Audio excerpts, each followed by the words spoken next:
Hello viewers, ఈరోజు మనము అభిషేకము గురించి నేర్చుకుందాం. అయితే ఈ అభిషేకం అనేది ఒక మెసేజ్లో చెప్తే చాలా పెద్ద మెసేజ్ అవుతుందన్న ఉద్దేశంతో ఏంటంటే దాన్ని భాగాలుగా చెప్దామని అనుకున్నాను. దానివల్ల ఏంటంటే ఈరోజు చెప్పే మెసేజ్ ఏంటంటే అభిషేకమునకు సంబంధించిన ధ్యానంలో ఇది మొదటి భాగం అన్నమాట.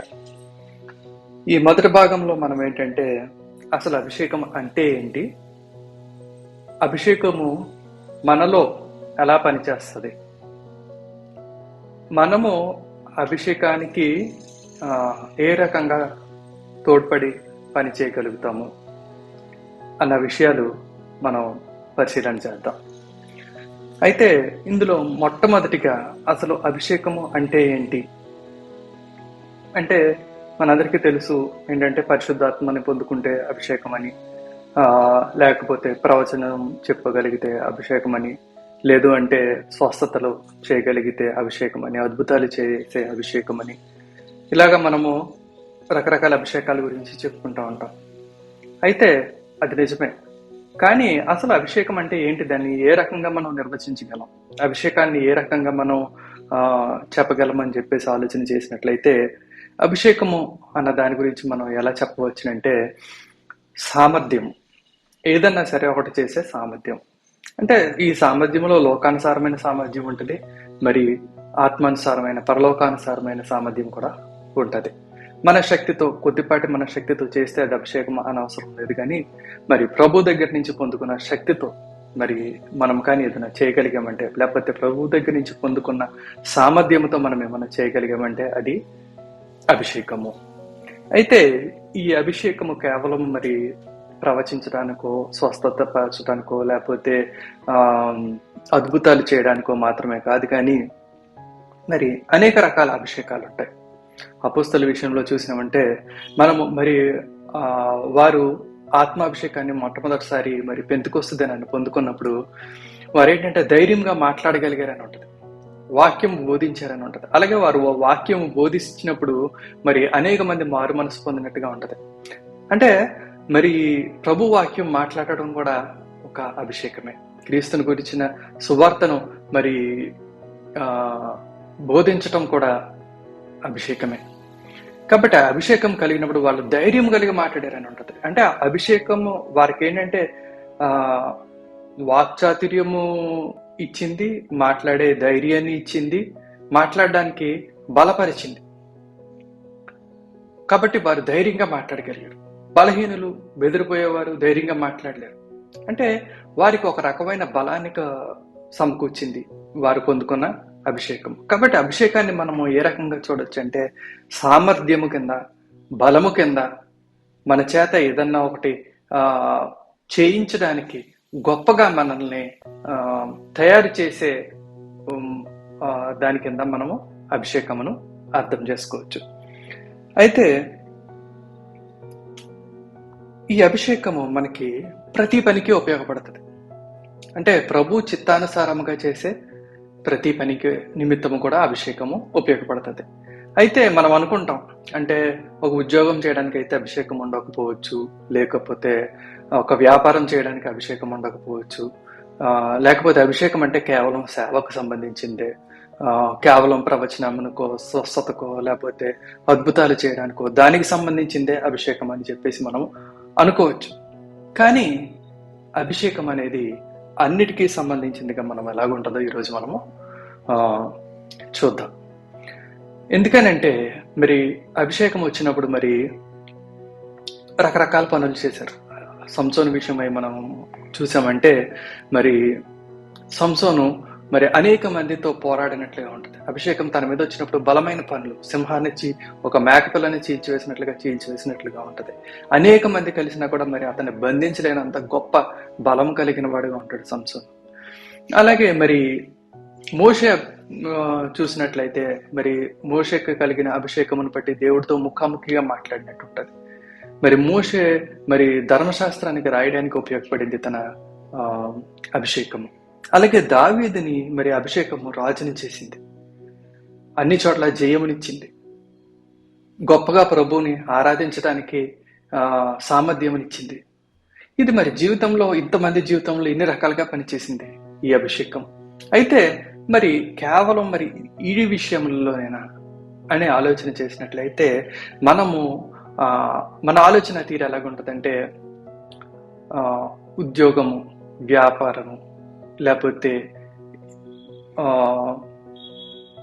ఇంకే ఎలాంటి మరి వృత్తి అయినా సరే అది లోకానుసారమైనదిగా చూస్తాం. ప్రతి వృత్తి లోకానుసారమైనదిగా చూస్తాం.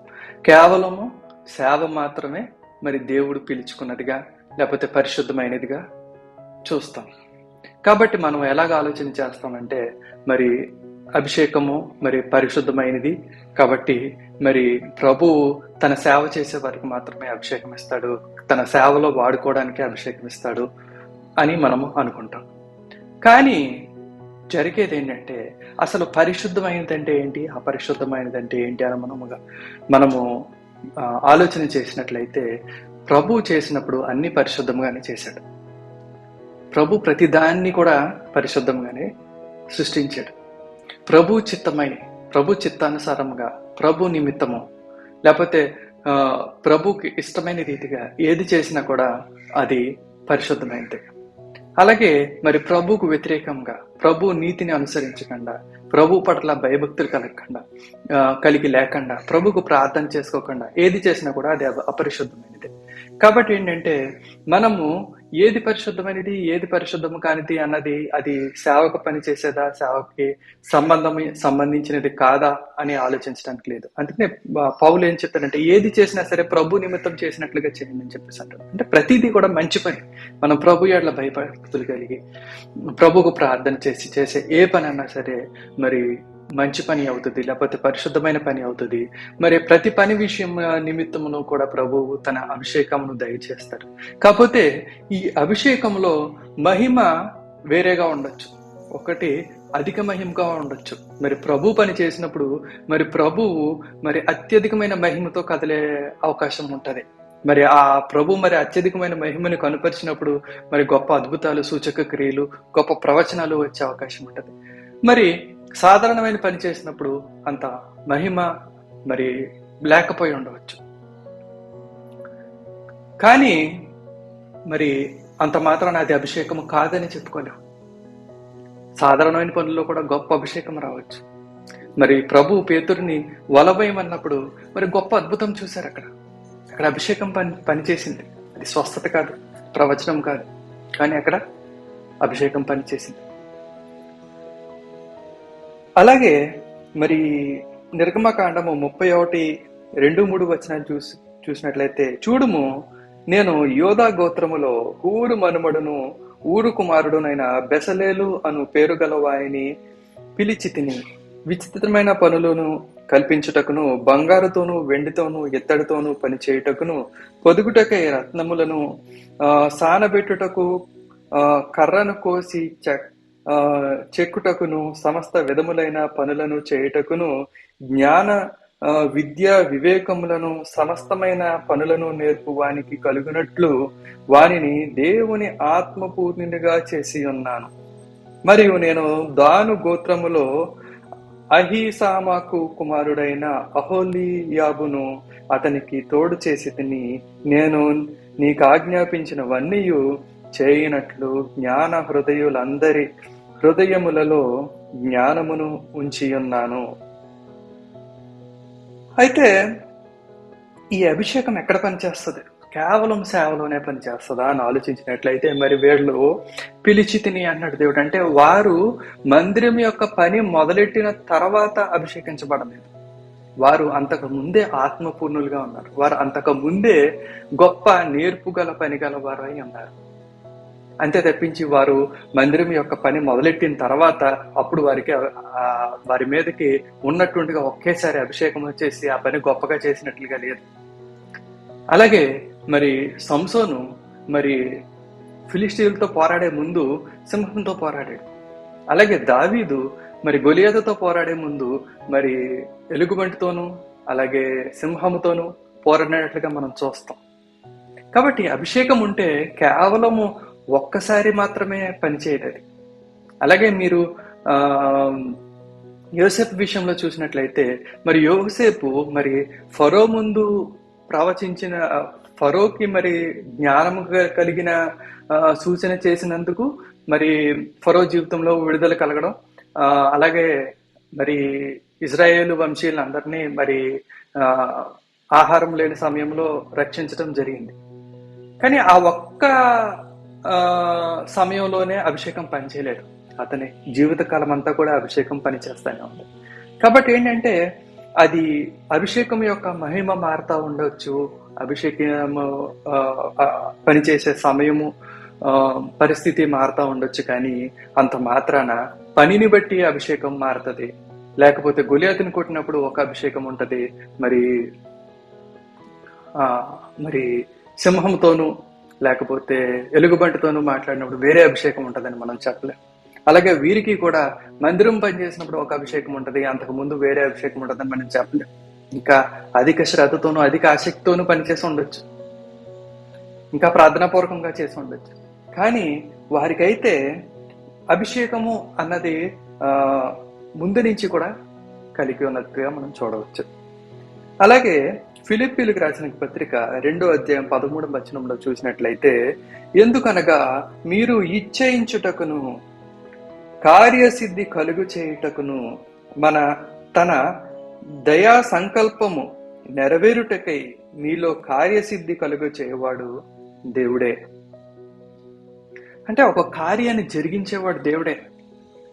మనం ఒక కార్యమును చెయ్యాలని ఆశ పుట్టించేవాడు దేవుడే.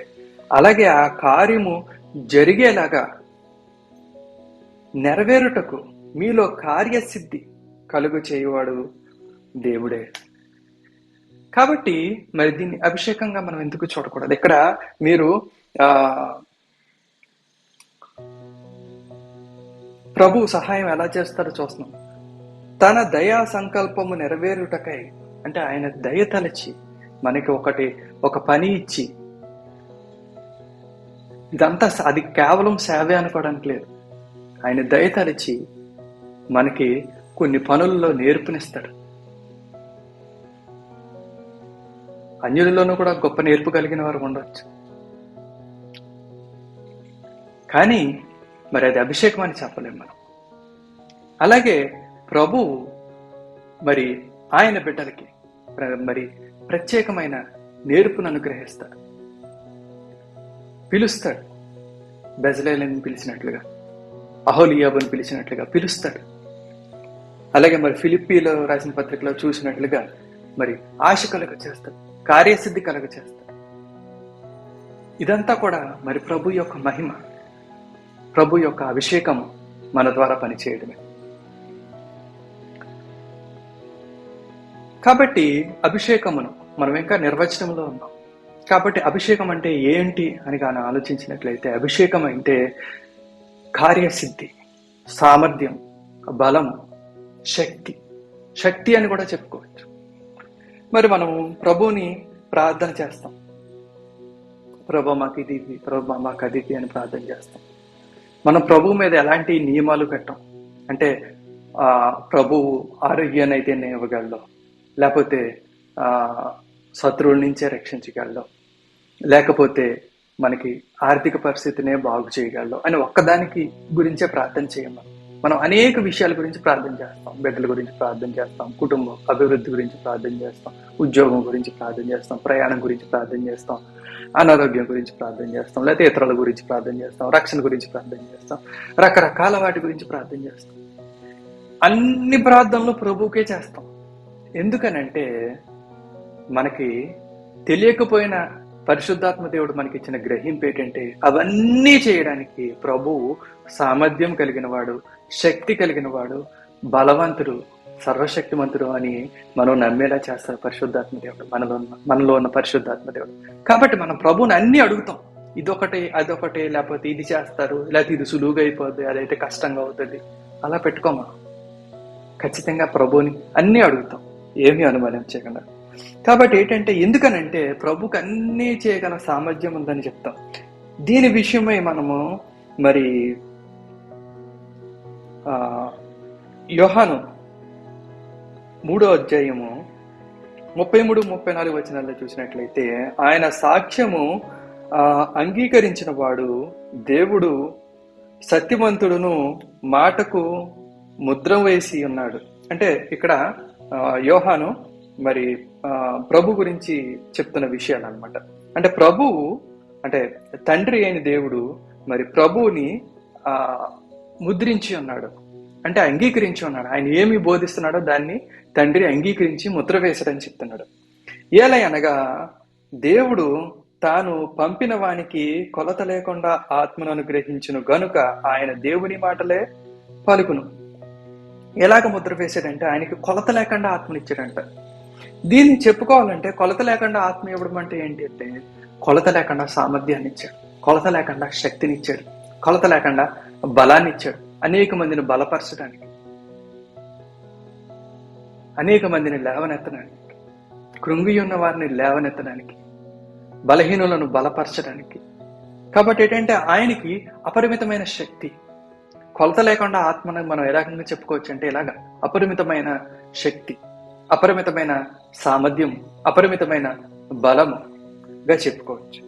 కాబట్టి మనము దీన్ని బట్టి మనం అర్థం చేసుకోవాల్సినది ఏంటంటే అభిషేకము అంటే అది ఆత్మ వస్తుంది, అది మన మీద చల్లగాను వేడిగాను ఉంటుంది, లేకపోతే మనని చప్పట్లు కొట్టే విధంగా చేస్తుంది, అరిచే విధంగా చేస్తుంది, కేకలు వేసే విధంగా అవన్నీ చేయొచ్చు. అవన్నిటికీ నేను ఎంత మాత్రము వ్యతిరేకిని కాదు, కానీ వాటిని ఎంత మాత్రము నేను వ్యతిరేకించట్లేదు. కానీ మరి అదే అభిషేకం అనుకోకూడదు.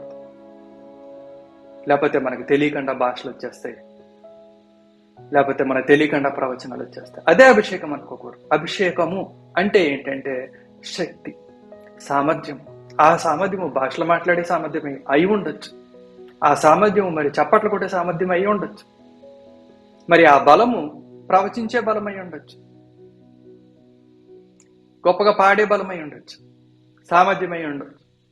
కాబట్టి మనము ఏంటంటే బాహ్యంగా జరిగే వాటిని గుర్తించి అభిషేకం వస్తే ఇది జరుగుతుంది అనకూడదు. కానీ అసలు అభిషేకం వస్తే మనం ఏ రకంగా తెలుసుకుంటామంటే అది సామర్థ్యము గాను, బలము గాను, శక్తి గాను, అలాగే ఒక నెరవేర్పుగాను తెలుసుకుంటాం.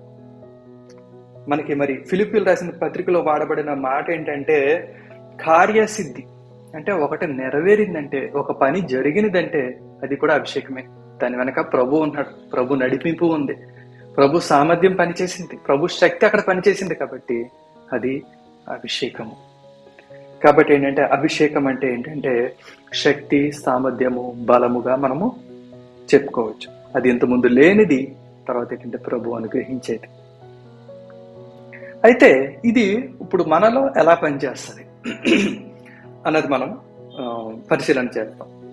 ఇప్పుడు మనలో అంటే మనలో అసలు మనం ఎలాగ చేయబడ్డాం? మనం ఏంటంటే నరుడు మరి శరీరముగాను, మనస్సు, అలాగే ఆత్మ కల వ్యక్తిగా మరి నరుడు చేయబడినట్లుగా మనం బైబిల్లో చూస్తాం. అంటే మనకి బాహ్యంగా శరీరం ఉంది, అలాగే మనకి ఆలోచన చేయడానికి మనకి మనస్సు ఉంది, అలాగే మనకి ఆత్మ కూడా ఉంది. అయితే అభిషేకము వచ్చినప్పుడు, లేదు మనకి సామర్థ్యము వచ్చినప్పుడు, మనకి బలము వచ్చినప్పుడు ఎందులో ఏ రకంగా పనిచేస్తుంది, దాన్ని మనం ఎట్లా తెలుసుకోగలము అన్నది మనం చూద్దాం.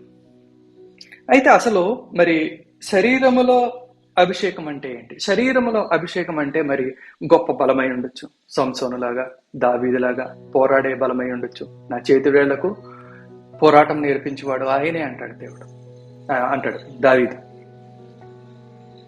అంటే అభిషేకము మరి శరీరంలోనికి వచ్చి అతనికి బలాన్ని ఇస్తుంది. నా చేతులు ఇత్తడి విలువను ఎక్కువ పెట్టమంటాడు, అంటే అతనికి శక్తిని, సామర్థ్యంను ఇస్తుంది. అలాగే సంసోను కూడా వాళ్ళకి ఏంటంటే మరి శారీరకమైన సామర్థ్యము కలిగి ఉన్నారు. అంటే అభిషేకము శరీరంలో ఉంది. అలాగే మరి మన మనస్సులో అంటే అభిషేకం ఎలాగుంటుంది? మన మనసులో అభిషేకం ఎట్లాగుంటుంది అంటే మరి అది ఒక మానసిక స్థితిగా ఉంటది. అది లేదు అని ఇంకో రకంగా చెప్పుకోవాలంటే విశ్వాసపూర్వకమైన మనసుగా ఉంటది. అయితే దీన్ని ఇంకా మనం ప్రాక్టికల్ గా మనం చెప్పుకున్నట్లయితే మరి మళ్ళా నిర్గమాకాండంలో మనము 3వ వచనం నుంచి చూసినట్లయితే విచిత్రమైన పనులను కల్పించుటకును, బంగారుతోనూ వెండితోనూ ఇత్తడితోనూ పనిచేయుటకును, పొదుగుటకై రత్నములను, సానబెట్టుటకై కర్ర కోసి చెక్కుటకును, సమస్త విధములైన పనులను చేయుటకును జ్ఞాన, విద్య, వివేకములు, సమస్తమైన పనులు నేర్పును వారికి కలుగునట్లు వానిని దేవుని ఆత్మ పూర్ణునిగా చేసి ఉన్నాను. ఇవన్నీ మన మనస్సునకు సంబంధించినవి. జ్ఞాన, విద్య, వివేకములు, అలాగే సమస్తమైన పనుల నేర్పు. ఇది శరీరానికి సంబంధించి. శరీరమునకు నేర్పు ఉంటుంది, అంటే మన చేతితో ఏదైనా పని చేయగలుగుతాం. అలాగే మరి మానసికంగా చూసినట్లయితే మరి జ్ఞాన, విద్య, వివేకములు. అభిషేకము మరి మనకి జ్ఞానమునిస్తుంది, విద్యనిస్తుంది, వివేకమునిస్తుంది, మనకి నేర్పిస్తుంది. గ్రహింపలేని గూఢమైన సంగతులు నేను నీకు తెలియజేస్తానన్నాడు దేవుడు. అలాగే మరి దావీదు రాత్రి జాముల యందు నా అంతరంగము నాకు బోధిస్తున్నదంటాడు.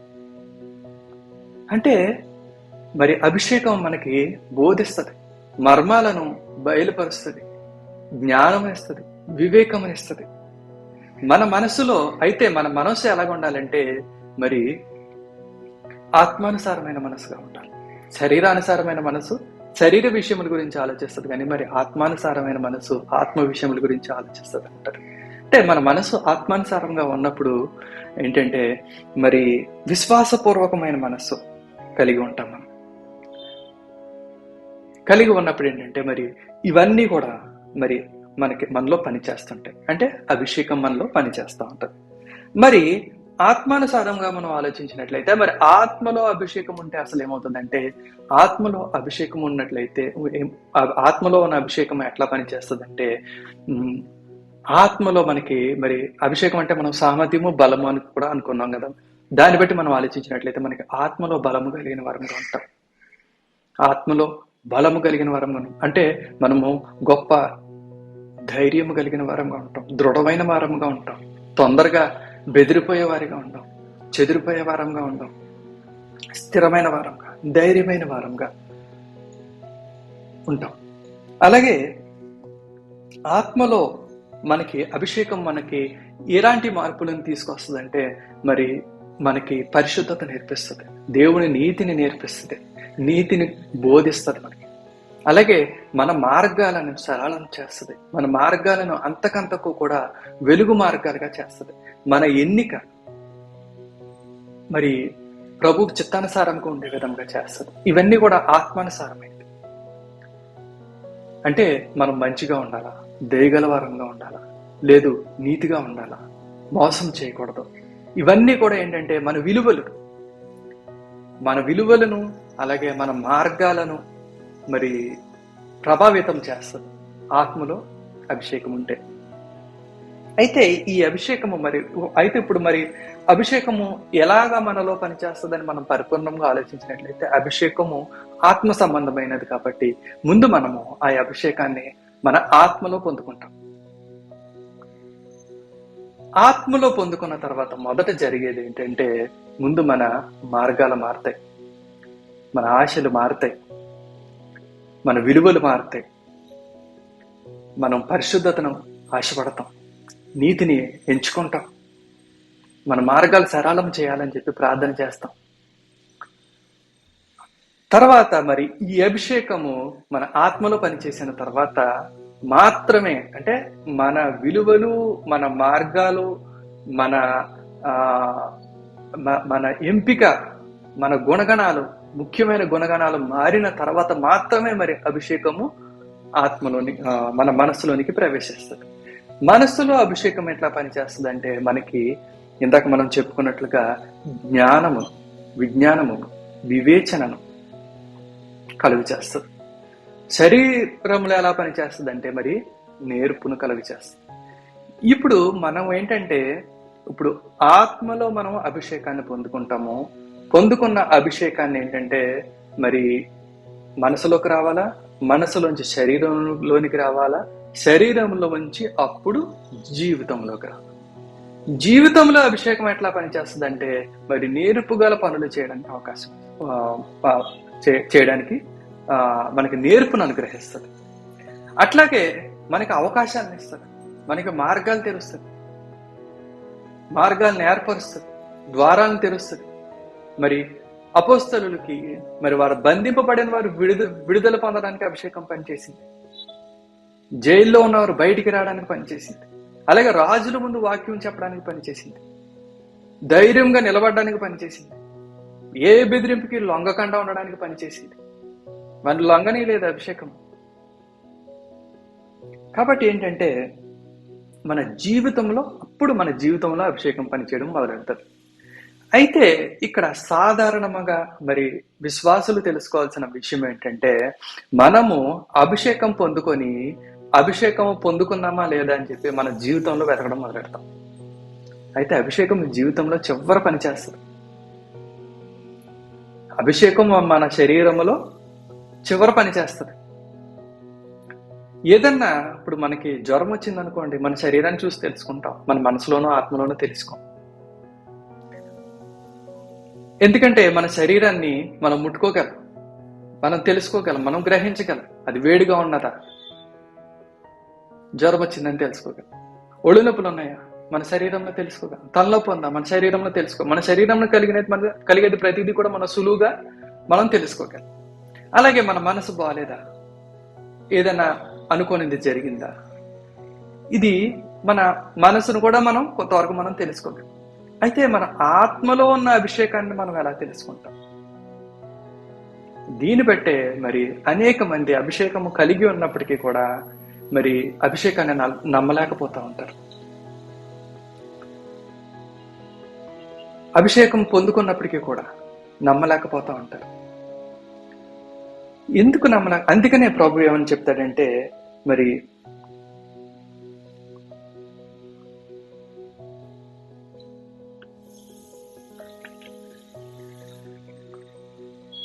మార్కు సువార్త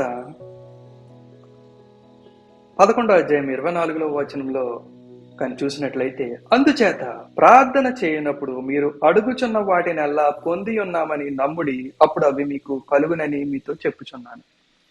అయితే మనము అడిగినప్పుడు ఏంటంటే ప్రభు దాన్ని మనకి ఒక సామర్థ్యం రూపంలోనో, బలము రూపంలోనో, శక్తి రూపంలోనో మనకి ఆత్మలో అనుగ్రహిస్తాడు దేవుడు. మనం అభిషేకం ఇచ్చామనుకోండి, అది కూడా ఆత్మ సంబంధమైందే. దాన్ని మనం పొందుకున్నామని నమ్మాల. అంతే తప్పించి అది పొందుకుంటే నాకు భాష వచ్చేస్తుంది, లేకపోతే భాష వస్తే ఆత్మలో అభిషేకం ఉన్నది అని మాత్రం అస్సలు అనుకోకూడదు. భాష మన శరీరంకు, మన నాలుకకి సంబంధించినది. కొంతమందికి ముందు రావడానికి, కొంతమంది వెనక రావడానికి అవకాశం ఉంటుంది. మరి వారి ఆత్మ, మనస్సు, శరీరము కూడా మరి అన్నీ కూడా ఒక మరి దేవుని చిత్తానుసారంగా మరి వాక్యానుసారంగా ఒక పద్ధతి ప్రకారం ఉన్నప్పుడు ఏంటంటే మరి అభిషేకం చాలా సులువుగా ప్రవహించడానికి అవకాశం, మన గుడ్డ ప్రవహించడానికి అవకాశం ఉంటుంది. కాబట్టి ఏంటంటే మరి అభిషేకం రాగానే మరి శరీరంలో కూడా మరి దాని తాలూకా సూచనలు, అలాగే మన జీవితంలో కూడా దానికి సంబంధించిన సూచనలు చూడడానికి అవకాశం ఉంటుంది. కానీ మరి మన శరీరము సరిగ్గా లేకపోయినా, మన మనస్సు సరిగ్గా లేకపోయినా, లేదు మన ఆత్మలో అసలు మనం పరిపూర్ణంగా ఎదగకపోయినా కూడా ఈ అభిషేకాన్ని మనము ఎందులోనూ కూడా తెలుసుకోలేం. ఆత్మలోనూ తెలుసుకోలేం, మనసులోనూ తెలుసుకోలేం, శరీరంలో కూడా తెలుసుకోలేం. కానీ మరి మనం తెలుసుకోలేనంత మాత్రాన అభిషేకం లేనట్ట కాదు. మనం అభిషేకం కావాలి ప్రభు అని అడిగామంటే ప్రభు ఖచ్చితంగా మనల్ని అభిషేకిస్తాడు. అభిషేకం ఇచ్చాడని చెప్పేసి మనం నమ్మమని చెప్పేసి చెప్తున్నాడు. ఎందుకనంటే మరి లూకా సువార్త 11:9-13 వరకు మనం చదువుకున్నట్లయితే, అటువలే మీరును అడుగుడి మీకు ఇయ్యబడును, వెదకుడి మీకు దొరకును, తట్టుడి మీకు తీయబడును, అడుగు ప్రతి వానికి ఇయ్యబడును, వెదుకువానికి దొరకును, తట్టువానికి తీయబడునని మీతో చెప్పుచున్నాను. మీలో తండ్రి అయిన వాడు తన కుమారుడు చేపనడిగితే చేపకు ప్రతిగా పామునిచ్చిన, గుడ్డును అడిగితే తేలునిచ్చిన. కాబట్టి మీరు చెడ్డవారై ఉండి మీ పిల్లలకు మంచి ఈవులను ఎరిగి ఉండగా పరలోకమందున్న మీ తండ్రి తను అడుగు వారికి పరిశుద్ధాత్మను ఎంతో నిశ్చయముగా అనుగ్రహించను. అయితే తండ్రి మరి మనము పరిశుద్ధాత్మను అడిగినప్పుడు, అభిషేకమును అడిగినప్పుడు, మరి తండ్రి పరిశుద్ధాత్మను అనుగ్రహించకుండా మరి ఇంకోటి ఏదో అనుగ్రహించడు. ఆయన అనుగ్రహిస్తారు, కానీ అనుగ్రహించిన విషయం మనకి ఎలాగ అర్థమవుతుంది? మరి ఆ పరిశుద్ధాత్మ ఎక్కడ వస్తుంది? మన ఆత్మలోనికి వస్తుంది, మన శరీరం మీదకి రాదు. మనం బైబిల్ చదివి ఎలాగ అర్థం చేసుకుంటాం అంటే, పెంతెకోస్తు దినాన్న మరి అభిషేకం వచ్చినప్పుడు వాళ్ళు ఏంటంటే వెంటనే భాషల్లో మాట్లాడినట్టుగా చూస్తాం. వాళ్ళు అనేక దినాలు మరి ప్రభుతో సహవాసంలో ఉన్నారు, వారి హృదయాలు మార్చబడ్డాయి, వారి మనసు మార్చబడింది, వారి ఆత్మలో మరి ఆశ కలిగి ప్రార్థన చేసాయి, వారి శరీరాలు కూడా మరి ఏ రకంగా మాలిన్యం లేకుండా ఉంచుకోవాలో ప్రభు వారికి చెప్పుంటాడు. కాబట్టి ఏంటంటే వారు ఏకీభవించి ప్రార్థన చేసినప్పుడు మరి అభిషేకం వారికి కలిగినప్పుడు వెంటనే భాషలో మాట్లాడగలిగారు.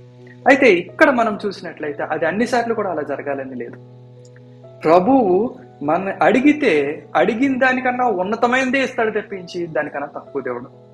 మరి ఈ వాక్యానుసారంగా తర్వాత ఏంటంటే అభిషేకము శరీరం మీదకి డైరెక్ట్ గా రాదు, అభిషేకము ఆత్మలోకే వస్తుంది.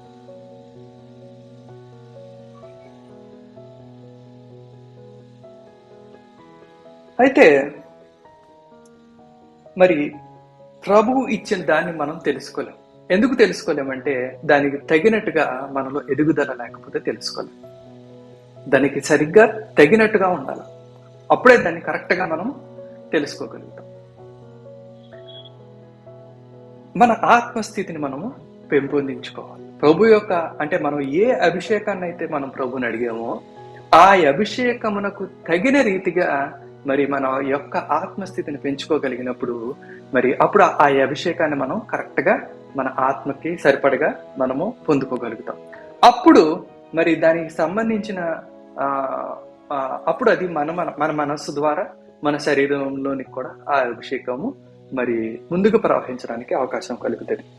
కాబట్టి ఏంటంటే మన ప్రభు మనకి చెప్పేది ఏంటంటే తండ్రి ఇవ్వడంలో ఎలాంటి పొరపాటు చేయడు. మనం అడిగింది ఇస్తారు, అడిగిన దానికన్నా ఉన్నతమైంది ఇస్తారు, కానీ అడిగింది దానికన్నా తక్కువ ఎంత మాత్రమే. అలాగే మనం ఏది అడిగామో అది పొందుకొని అన్నామని నమ్మమంటున్నాడు. అది నమ్మికతోనే ప్రారంభం అవుతుంది. ఎందుకంటే ఆత్మలో వచ్చింది. మనం ఇందాక చెప్పుకున్నట్లుగా మరి శరీరంలో ఉన్నదైతే మనం తెలుసుకోవచ్చు, మరి మన తలంపుల్లో ఉన్నవైతే కూడా మనం తెలుసుకోవచ్చు, కానీ మరి ఆత్మలో ఉన్నది మనం ఎలా తెలుసుకుంటాం? అదేంటంటే మన విలువలు, అలాగే మన ఆశలు, అలాగే మరి మన మార్గాలు లో మనం తెలుసుకోగలం ఆత్మని. అది మనము ప్రతి నిమిషం ఆలోచించేది కదా. మన విలువలు ఏంటి, మన మన మన మార్గాలు ఏంటి, మన విలువలు ఏ స్థాయిలో ఉన్నాయి. ప్రభు చెప్తాడు, భూమి కంటే ఆకాశం ఎంత ఉన్నతంగా ఉందో నీ ఆలోచన కంటే నా ఆలోచన అంత ఉన్నతంగా ఉంది. అంటే ఇప్పుడు మన ఆలోచన, మన మన విలువల ఎత్తు ఎంత ఉన్నది, మన విలువలు ఏ స్థాయిలో ఉన్నాయి అన్నది మనం తెలుసుకోవాలంటే అది అంత సులువుగా అయ్యే పని కాదు. దాన్ని బట్టి మనం ఆత్మను తెలుసుకోవచ్చు. కాబట్టి మనం ఆత్మలో పొందుకున్న అభిషేకాన్ని తెలుసుకోవాలంటే అది అంత మరి సులువైన పని కాదు. కానీ ప్రభునందు విశ్వాసం ఉన్నవారు, మరి గొప్ప మరి ప్రభుతో గొప్ప అనుభవం కలిగి ఉన్నవారు చాలా సులువుగా తెలుసుకోవచ్చు. అది వారికి అది పెద్ద సమస్యగా ఉండదు. కానీ మరి ప్రభుని ఎవరైతే కొత్తగా నమ్ముకున్నారో, లేకపోతే ప్రభువులో చాలా కాలం నుంచి ఉండి కూడా ఆత్మ గురించి తెలియకుండా ఉన్నారో, లేకపోతే కొత్తగా ఆత్మను అభిషేకమును పొందుకుందాం అనుకునే వారు ఎవరైతే ఉన్నారో వారికి ఇది ఒక అనుమానంగాను అలాగే ఒక అడ్డంకుగాను ఉంటుంది. మేము అడుగుతున్నాం ఇవ్వలేదు అనుకుంటారు, మీరు ఉపవాసం ఉన్నాం ఇవ్వలేదు అనుకుంటారు, లేకపోతే మేము బైబిల్ చదువుతున్నాం ఇవ్వలేదు అనుకుంటారు, లేకపోతే మేము ఆరాధిస్తున్నాం పొందుకోలేకపోయాం అనుకుంటారు. ఎందుకు పొందుకోలేకపోయాం అనుకుంటారు అంటే వాళ్ళ శరీరంలో ఎలాంటి సూచన చూడలేదు కాబట్టి పొందుకోలేకపోయాం అనుకుంటారు. కానీ ఆత్మ శరీరానికి కాదు, పరిశుద్ధాత్మ శరీరం మీదకి రాదు, పరిశుద్ధాత్మ మీదకి వస్తుంది, మన ఆత్మ మీదకి వస్తుంది. మన ఆత్మ ఇప్పుడు ఆ పరిశుద్ధాత్మను సంపూర్ణంగా మరి పీల్చుకున్నప్పుడు, లేకపోతే సంపూర్ణంగా దాన్ని పొందుకున్నప్పుడు, అప్పుడు మరి నెక్స్ట్ మన మనస్సు కూడా విశ్వాస సహితమై సంపూర్ణంగా మరి ఆ ఆత్మను ఇంకా ముందుకు తీసుకొస్తుంది. అలాగే మన శరీరం కూడా మరి నిష్కల్మషంగా అలా ప్రభువుకి మరి మనము సర్వాంగ హోమంగా ఉండమంటాడు మరి పౌలు. అలాగే మనం సర్వాంగ హోమంగా మరి జీవించినప్పుడు ఏంటంటే ఆ అభిషేకము మనము శరీరంలో కూడా తెచ్చుకోగలుగుతాం. అప్పుడే దాన్ని మనం జీవితంలో చూడగలుగుతాం. ఇది మనకి బైబిల్ ద్వారా తెలుసుకున్నది. అంతే తప్పించి మనము ఈ సంఘంలోనో ఆ సంఘంలోనో వీళ్ళకి జరిగిందనో వాళ్ళకి జరిగిందనో లేకపోతే ఎక్కడో ఏదో చూసామనో వాటి ద్వారా బట్టి మనం తెలుసుకోకూడదు. వాటిని బట్టి మనం నిర్ణయాలను మనము చేయకూడదు. మనము వాక్యానుసారంగా బైబిల్లో ఎలాగ చూపించారు, బైబిల్లో ఏం చెప్తున్నారు అన్న దాన్ని బట్టి మనం తెలుసుకోవాలి. అలాగే కాబట్టి ఏంటంటే ఇప్పుడు మనము అభిషేకం అంటే ఏంటో చూసాం. అభిషేకం మనలో ఎట్లా ప్రవహిస్తుంది అన్నది కూడా మనము చూసాం. ఇది మరి మొదట మరి మన ఆత్మలోనికి వచ్చి, ఆ తర్వాత మరి మనసులోనికి వచ్చి, ఆ తర్వాత మరి శరీరంలోనికి ప్రవేశిస్తుంది. అయితే ఇప్పుడు దీనికి ఇదంతా మరి సక్రమంగా జరగడానికి, అభిషేకం మనలో కరెక్ట్గా పనిచేయాలంటే మనం ఏం చేయాలి? ఇప్పుడు ఇందాక మనం చెప్పుకున్నాం, ఆత్మలో ఉన్న అభిషేకాన్ని మనము ఎందుకు తెలుసుకోలేమంటే అది మన మనస్సు ద్వారా ప్రవహించకపోయి ఉండొచ్చు, లేకపోతే మనసు వరకు వచ్చి శరీరం ద్వారా ప్రవహించకపోయి ఉండొచ్చు. మనకి ఆత్మానుసారమైన ఆలోచనలు రావచ్చు, లేకపోతే ఆత్మానుసారమైన తలంపులు ఉండొచ్చు, మంచి తలంపులు, బలమైన తలంపులు, లేకపోతే ఓదార్పునిచ్చే తలంపులు, లేకపోతే మన లేవనెత్తే తలంపులు. ఇవన్నీ మనకి కలుగుతున్నాయంటే అభిషేకం మనలో పనిచేస్తున్నట్టు, మన మనసులో పనిచేస్తున్నట్టు. అలాగే మనకి మంచి విలువలు, మనం సరైన మార్గంలో ఎంచుకోవడం, దేవునికి ఇష్టమైన మార్గంలో ఎంచుకోవడం, పరిశుద్ధమైనగా జీవించాలనుకోవడం, నీతిని ఎంచుకోవడం, ప్రభువుని తెలుసుకుందాం అనుకోవడం, ప్రభు పట్ల ఆకలి దప్పులు కలిగి ఉండడం, ఇదన్నీ ఏంటంటే ఆత్మానుసారమైన విషయాలు. మనం ఆత్మలో మరి ప్రభు ఆ సామర్థ్యం కలుగ చేసిన వాళ్ళే వాటిని ఆశపడగలుగుతారు. ఎందుకంటే ఇక్కడ మనం మొదట్లో చూసినట్లయితే మనం ఆశపడుటకు మనము ఫిలిప్పీలకు రాసిన పత్రికలో 2:13 చూసినట్లయితే ఇచ్చేయించుటకును అంటే ఒకటి ఆశతో, ఒకటి ఇచ్చతో మొదలవుతుంది. ప్రభుని తెలుసుకోవాలన్న ఆశ, ఆరాధన చేయాలన్న ఆశ, వాక్యం చదవాలన్న ఆశ, ధ్యానించాలన్న ఆశ, సమయం ప్రభువుకి ఇవ్వాలన్న ఆశ, ప్రభువు సేవ చేయాలన్న ఆశ. ఈ ఆశలు పరిశుద్ధమైనవి. ఇవి ఆత్మలో మొదలవుతాయి, ఆలోచనలో మొదలవు. అయితే ఆలోచన ఏంటంటే మనకి ప్రతి పనిలోనూ చేసేది మంచి ఆలోచన, బలహీనమైన ఆలోచన కాదు, బెదిరిపోయే ఆలోచన కాదు, వ్యతిరేకంగా ఆలోచించే ఆలోచన కాదు, బద్ధకమైన ఆలోచన కాదు, సోమర్తనమైన ఆలోచన కాదు, తప్పించుకునే ఆలోచన కాదు, మంచి ఆలోచన, పరిశుద్ధమైన మార్గము, మంచి ఆలోచన, అలాగే మరి లోబడే శరీరం, అర్పింపబడిన శరీరం. ఇవి మనకు కలిగి ఉండాలంటే మనం ఏం చేయాలన్నది ఆలోచన నేర్చుకుందాం. ఇప్పుడు మరి యాకోబు రాసిన పత్రిక 3వ అధ్యాయము 2-5 చదువుకున్నామంటే, అనేక విషయములలో మనం అందరూ తప్పిపోవచ్చున్నాము. అనేక విషయాల్లో మనం తప్పిపోతుంటాం. మనం పరిశుద్ధంగా ఉండాలనుకుంటాం, ఉండలేకపోతాం. లేకపోతే నీతిని ఎంచుకోవాలనుకుంటాం, ఎంచుకోలేకపోతాం. లేకపోతే మంచి మార్గంలో నడవాలనుకుంటాం, నడవలేకపోతాం. రోజు ప్రార్థన చేయాలనుకుంటాం, చేయలేకపోతాం. అది మంచి మార్గం. రోజు వాక్యం చదవడం, రోజు ప్రార్థన చేయడం, రోజు ప్రభుని ఆరాధించడం, అది ఒక మంచి మార్గం, ఆత్మానుసారమైన మార్గం. ఇది మనస్సానుసారమైన మార్గం, శరీరానుసారమైన మార్గం అంటారు. ఆత్మానుసారమైన, ఎందుకంటే ఇవన్నీ ఆత్మ సంబంధించినవి. అవి చేయాలనుకుంటాం, చేయలేకపోతాం.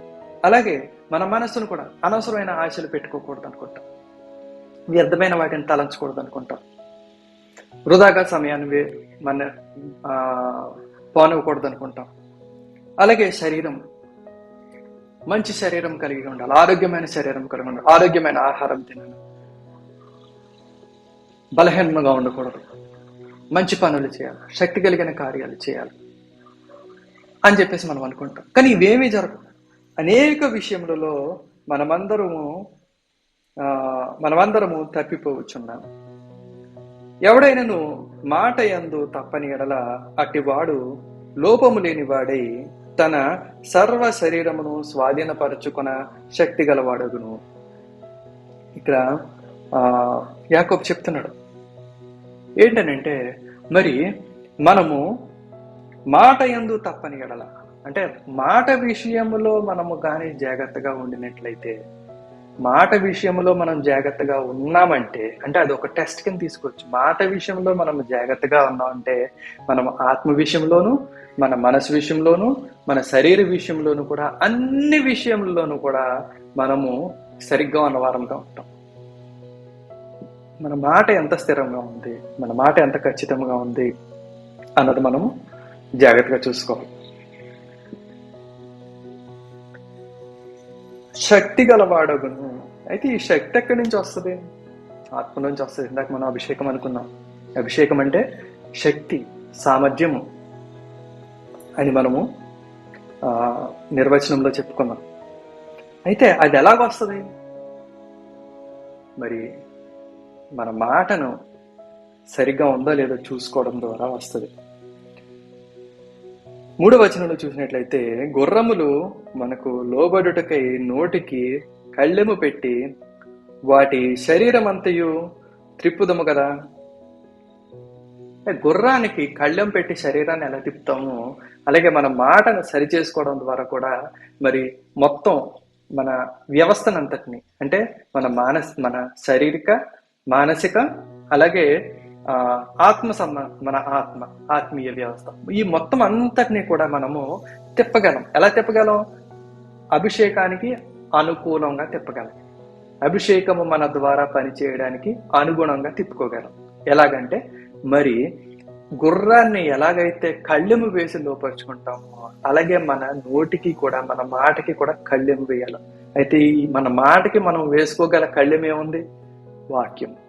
ప్రభువు వాక్యాన్ని మాట్లాడుట ద్వారా, ఆ వాక్యాన్నే మనము చదువుట ద్వారా, మనము ఎక్కువగా వాక్యం చదివితే మరి మనకు తెలియకుండానే మరి ఆ వాక్యమే మన నోట వస్తూ ఉంటుంది. ఎవరితో మాట్లాడినా వాక్యాన్ని మాట్లాడుతుంటాం. ఎవరితో మాట్లాడినా కూడా మరి వాక్యానుసారంగా మాట్లాడుతుంటాం. వాక్యమే మనకు గుర్తొస్తుంటుంది. వాక్యాన్ని రిఫర్ చేస్తూ ఉంటాం. కానీ మరి మనము వాక్యం చదవడానికి, లేకపోతే ఎక్కువ వాక్యం చదవడానికి, కొంతమంది ఒకటి అర్థం కాలేదు దాన్ని అర్థం చేసుకుంటూ అక్కడ ఆగిపోతారు. అయితే కొంతమంది ఒకటి నచ్చిందని తెలుసుకొని అక్కడ ఆగిపోతారు. లేకపోతే కీర్తనలు అంటే ఇష్టం అని కీర్తనలు చదువుతారు, సామెతలు అంటే ఇష్టం అని సామెతలు చదువుతారు, లేకపోతే పాత నిబంధన గ్రంథం అంటే ఇష్టం పాత నిబంధన గ్రంథం, లేకపోతే కొత్త నిబంధన గ్రంథం అంటే ఇష్టం అని అది చదువుతారు, లేకపోతే పత్రికలు అంటే ఇష్టం అని అవి చదువుతారు, లేకపోతే సువార్తలు అంటే ఇష్టం అని అవి చదువుతారు. ఎక్కడో ఒక దిక్కున ఒకటి చదివి ఆగిపోకూడదు. మనం వాక్యం అంతటిని మనం చదివినప్పుడు, అది కూడా ఎక్కువ సార్లు చదివినప్పుడు ఏమవుతుందంటే మరి ఆ మాటలే మనకు వస్తూ ఉంటాయి. అది మనకి గుర్రానికి కళ్ళెం ఎట్లాంటిదో మరి మన చదివిన వాక్యము, మన నోటుకొచ్చే వాక్యము మరి మనకి కళ్ళెములాగా పనిచేస్తుంది. ఆ కళ్ళెము ఏం చేస్తుందంటే మన శరీరాన్ని, మన మనసును, మన ఆత్మను కూడా మరి అభిషేకమునకు అనుగుణంగా, ప్రభువుకి ఎంత మాత్రమును వ్యతిరేకంగా కాకుండా అనుగుణంగా మారుస్తుంది. ఓడలను కూడా చూడుడి, అవి ఎంతో గొప్పవై పెనుగాలికి కొట్టుకొని పోబడినను ఓడ నడుపు వాని ఉద్దేశము చొప్పున మిక్కిలి చిన్నదగు చుక్కాని చేత త్రిప్పబడును.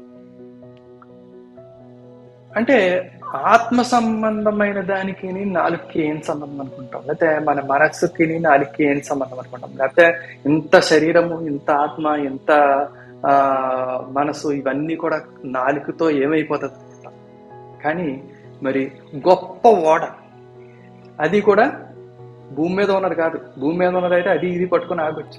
నీటి మీద ఉన్నది. పోని దాన్ని కదిపేది కూడా నీళ్లు మాత్రం, అంటే సముద్రంలో ఉన్న అలలు మాత్రమే కాదు, గాలి కూడా. సముద్రంలో ఉన్న ఓడ పెనుగాలికి కొట్టుకొని పోబడినను, పెనుగాలి చేత కొట్టుకొని పోబడిన ఓడన్నా సరే, అంటే సముద్రం మీద నిలకడగా ఉండలేదు, పరిస్థితులు కూడా దానికి అనుకూలంగా లేవు. గాలి ఆ ఓడను కొడుతుంది, సముద్రము దాన్ని స్థిరంగా ఉన్నేస్తలేదు. అయినా సరే అలాంటి ఓడ కూడా మరి మిక్కిలి చిన్నదైన చుక్కాని చేత త్రిప్పబడదు. అంటే నాలుకకు అంత సామర్థ్యం ఉన్నదని చెప్తున్నాను.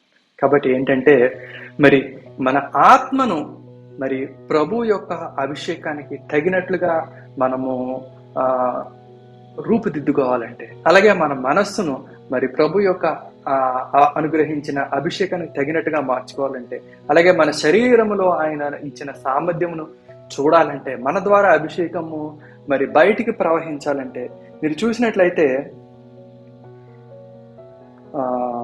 యోహాన్ రాసిన పత్రిక 7వ అధ్యాయం 38వ వచనం అయితే, నాయందు విశ్వాసం ఉంచు వాడెవడో లేఖనము చెప్పినట్లు వాని కడుపులో నుండి జీవజల నదులు పారునని బిగ్గరగా చెప్పెను.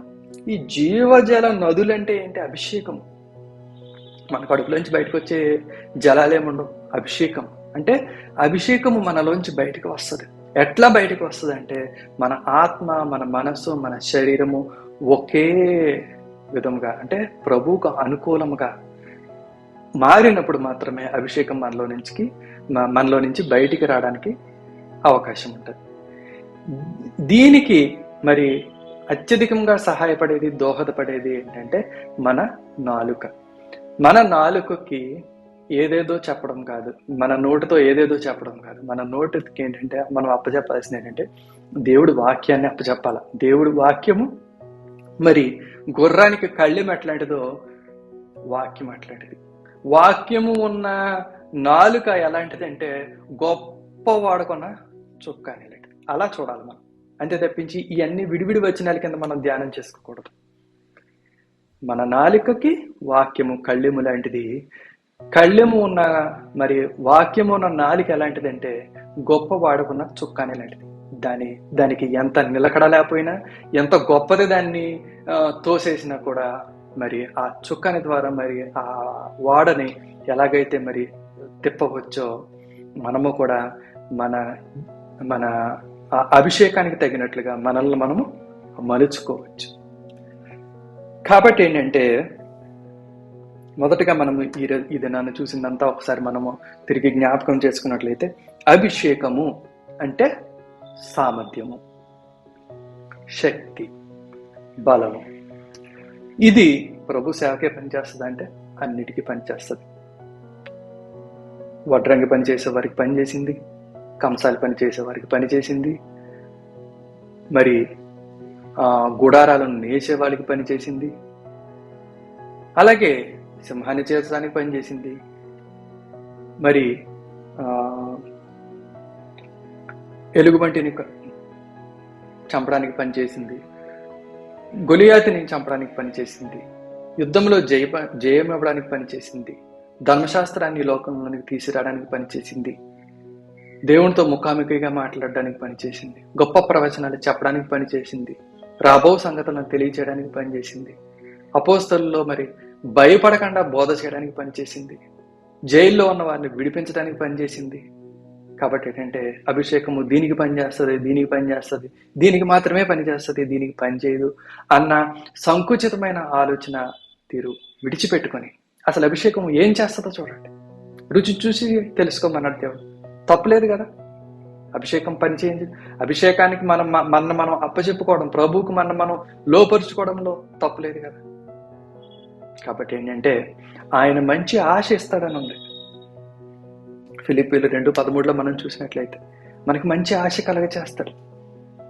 మనకి ఇట్లాంటి అనుమానాలు ఎందుకు వస్తాయంటే వాక్యం లేక మన మనస్సు ఈ రకమైన అడ్డంకులు కలుగు చేస్తూ ఉంటుంది. మనకి అభిషేకం అంటే చప్పట్లు కొడతాం, అభిషేకం అంటే మరి భాషలు మాట్లాడడం, లేకపోతే అది లేదు కాబట్టి మనకు లేదు. ఎందుకంటే ఆ మనస్సుకి అసలు ఆ నోటికి వాక్యం లేదు కాబట్టి ఆ మనస్సు తిప్పబడలేదు. కాబట్టి ఏంటంటే అది ఈ రకమైన అడ్డంకులు కలిగి చేస్తూ ఉంటుంది. ఇదే కాదు, మనం ఏంటంటే అనేకమైనవి మనకి అడ్డంకులకి చెప్పుకోవడానికి అనంతమైన ఉంటాయి. కానీ మనం చేయాల్సింది ఒకటే, వాక్యం చదవడం. ఆ వాక్యాన్ని మనం నోటికొచ్చే విధంగా చదవడం. ఆ వాక్యమే మన నోటికి రావాలి. ఆ వాక్యం మన జ్ఞాపకంలో ఉండాలి ఎప్పుడు కూడా. అప్పుడు ఏంటంటే మన శరీరం తిప్పబడుతుంది, మన ఆత్మ తిప్పబడుతుంది, మన మనస్సు తిప్పబడుతుంది. ప్రతిదీ కూడా అభిషేకమునకు అనుకూలంగా మార్చబడుతుంది. అప్పుడు గొప్ప అభిషేకం మన ద్వారా వెళ్తుంది. ఇది అభిషేకం అంటే చిన్న విషయం కాదు. ఇది కార్యసాధకము చేసే శక్తి, బలము. అది చప్పట్లు కొట్టి ఆగిపోదు, పాట పాడ ఆగిపోదు, కార్యం చేస్తుంది. నా నామం ఎరిగిన వారు బలమైన గొప్ప కార్యాలు చేస్తారని.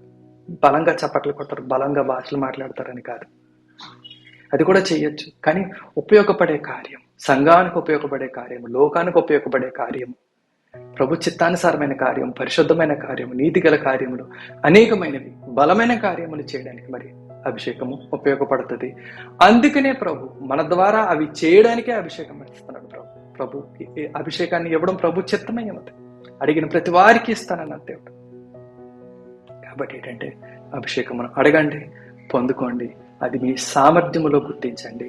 మీ మనసును మార్చుకోండి, మీ ఆత్మను మార్చుకోండి, మీ శరీరంను అప్పచెప్పుకోండి. అభిషేకము అంటే ఏంటో అప్పుడు మీరు చూడగలుగుతారు. ప్రార్థన చేసి ముగించుకుంటాం. ప్రభువా, స్తోత్రము నాయన, స్తోత్రము తండ్రి. అభిషేకము నాయన తండ్రి మాకు అనుగ్రహించన్నావు, నీకే స్తోత్రము నాయన. ప్రభువా, నీ రక్తముతో ప్రభా తండ్రి వెలగా చెల్లించి మమ్మల్ని రక్షించి ప్రభా నాయన తండ్రి, నీ ఆత్మలోను ప్రభా తండ్రి, నీ అగ్నితోను మమ్మల్ని నింపుటకు నాయన తండ్రి, మమ్మల్ని అభిషేకించుటకు నీకు వచ్చి ఉన్నావు ప్రభా. నీకే స్తోత్రములు నాయన తండ్రి.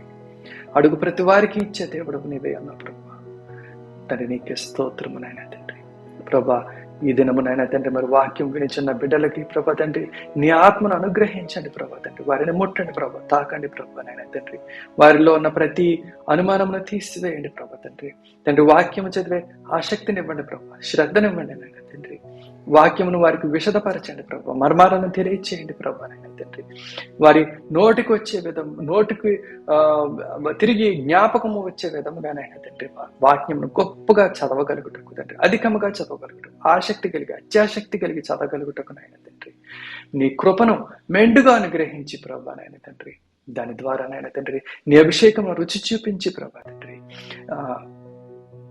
ఏదో చేయడానికి కాక ప్రభా తండ్రి, నీ చిత్తానుసారమైనది బలము కలిగి తండ్రి, గొప్ప నేర్పు కలిగిన తండ్రి, నీకు అనుకూలమైన పని, నీకు తృప్తి కలిగించే పని ప్రభా తండ్రి చేయగలుగుటకు నాయన తండ్రి ప్రతి ఒక్కరిని తండ్రి నీ అభిషేకంతో నింపుచున్నామని, నీ కృపను అనుగ్రహించి నడిపిస్తున్నామని ప్రభా తండ్రి నమ్ముచున్నాము ప్రభా. నీ దీవెన ఆశీర్వాదం, నీ కృప కనికరము నాయన తండ్రి ఎల్లప్పుడూ మా అందరికీ తోడుగా ఉన్నాయని నమ్ముచు. సమస్తము సర్వాధికారం సర్వశక్తి గల నజరేయుడైన యేసు నామములో అడిగి పొందుకొని ఉన్నామని నమ్ముచున్నామా పరమ తండ్రి. ఆమేన్. Thank you.